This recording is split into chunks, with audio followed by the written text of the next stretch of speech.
YCP విద్యార్థి విభాగం అధ్యక్షుడు కొండారెడ్డి వ్యవహారం ఆ పార్టీకి తలనొప్పిగా మారింది. డ్రగ్స్ ను విక్రయిస్తూ అరెస్ట్ అయిన అతన్ని మాత్రం పార్టీ నుంచి సస్పెండ్ చేయకపోవడంపై విమర్శలు వినిపిస్తున్నాయి. కొండారెడ్డిపై ఎందుకు చర్యలు తీసుకోలేదన్న కూటమి నేతలు ఆ విధంగా ప్రశ్నిస్తున్నారు. దీంతో వైసీపీ డిఫెన్స్ లో పడినట్లయింది.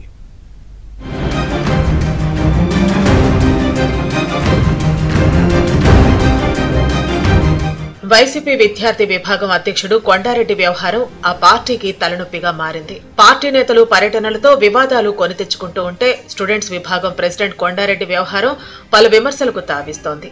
కొండారెడ్డి డ్రగ్స్ తీసుకుంటూ పోలీసులకు పట్టుబడిన వ్యవహారం వైసీపీ మెడకు చుట్టుకుంది. ఒకవైపు డ్రగ్స్ వద్దని మంత్రులు, కూటమి నేతలు ప్రచారం చేస్తుంటే మరోవైపు వైసీపీ నేతలు డ్రగ్స్ తీసుకుంటూ పట్టుబడటం పలు విమర్శలకు తావిస్తోంది. ఈ నేపథ్యంలోనే వైఎస్ఆర్ కాంగ్రెస్ పార్టీ విద్యార్థి యువజన విభాగాల సదస్సును ఆ పార్టీ అధినేత వైఎస్ జగన్ ఏర్పాటు చేశారు. ఈ సమావేశంలో కొండారెడ్డి వ్యవహారం ప్రస్తావనకు వస్తుందని అందరూ భావించారు.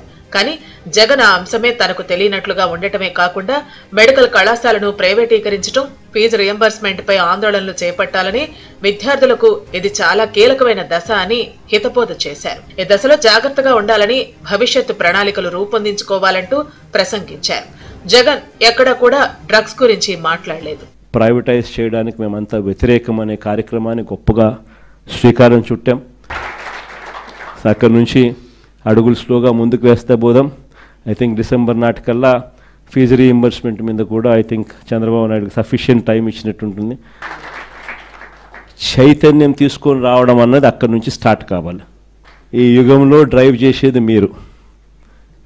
మీ చేతుల్లోనే భవిష్యత్తు ఉంది. మీరు ఎలా డిసైడ్ చేస్తే ఆ గవర్నమెంట్ వస్తుంది. జగన్ వ్యవహరించిన తీరుపై టీడీపీ నేతలు మరింత రెచ్చిపోయారు. విద్యార్థులకు జగన్ ఏం చెప్పాలనుకుంటున్నారని ప్రశ్నించారు. కొండారెడ్డిని పార్టీ నుంచి సస్పెండ్ చేయకుండా విద్యార్థులకు ఇచ్చే సందేశం ఏంటని హోంమంత్రి అనిత నిలదీశారు. మా ప్రభుత్వం డ్రగ్స్ వద్దు బ్రో అంటే వాళ్ళు ముందుకొచ్చి డ్రగ్స్ తీసుకో బ్రో అనే పరిస్థితిలో ఈరోజు వచ్చారంటే నిజంగా సిగ్గుపడే పరిస్థితి. ఎందుకంటే ఈరోజు ఒక అర్హత లేని వ్యక్తి, ఒక యువత భవిష్యత్తు గురించి మాట్లాడే అర్హత లేని వ్యక్తి, యువతని ఎలాగ ముందుకు తీసుకెళ్లాలనే అంశం మీద మాట్లాడడానికి అర్హత లేని వ్యక్తి జగన్మోహన్ రెడ్డి వాళ్ళ విద్యార్థి విభాగాన్ని కొంతమందిని యువతిని కలిసి ఈరోజు కూర్చోబెట్టి ఒక ట్రైనింగ్ ప్రోగ్రామ్ ఏదో పెట్టాడంట. అసలు ఆ ట్రైనింగ్ పెట్టేదానికి నీకు అసలు అర్హత ఉందా అని నేను జగన్మోహన్ రెడ్డిని అడుగుతున్నా. ఆ పులివెందుల ఎమ్మెల్యేకి కనీసం అర్హత ఉందా అని నేను అడుగుతున్నా. ఎందుకంటే నీ విద్యార్థి విభాగం నాయకుడు కొండారెడ్డి వైజాగ్లో ఏయూలో ఎంబీఏ చేస్తూ ఈ డ్రగ్స్ ని దాందాగా చేస్తూ మొన్న ఈగల్ కి టాస్క్ ఫోర్స్ డిపార్ట్మెంట్ కి పట్టుబడిన సంగతి జగన్మోహన్ రెడ్డికి తెలీదా? వైసీపీ విద్యార్థి విభాగం అధ్యక్షుడు కొండారెడ్డిని ఈగల్ టీం చాకచక్యంగా అదుపులోకి తీసుకుంది. బెంగళూరు నుంచి దురంతో ఎక్స్ప్రెస్ రైల్లో విశాఖపట్నం వస్తున్న చరణ్ అనే వ్యక్తిని ఈగల్ టీం, సిటీ టాస్క్ ఫోర్సులు కలిసి పట్టుకున్నాయి. అతని వద్ద నుంచి 36 LSD స్ట్రిప్స్ స్వాధీనం చేసుకున్నారు. విచారణలో ఈ ట్రిప్స్ ను వైఎస్ఆర్ సిపి స్టూడెంట్స్ వింగ్ అధ్యక్షుడు కొండారెడ్డి కోసం తీసుకొస్తున్నట్లు తెలిపాడు. దీంతో కొండారెడ్డిని పోలీసులు అదుపులోకి తీసుకున్నారని ఈగల్ టీం చెబుతోంది. కొండారెడ్డి జగన్తో దిగిన ఫోటోలు సైతం బయటకు వచ్చాయి. దీంతో వైసీపీ ఒక్కసారిగా డిఫెన్స్ లో పడిపోయింది.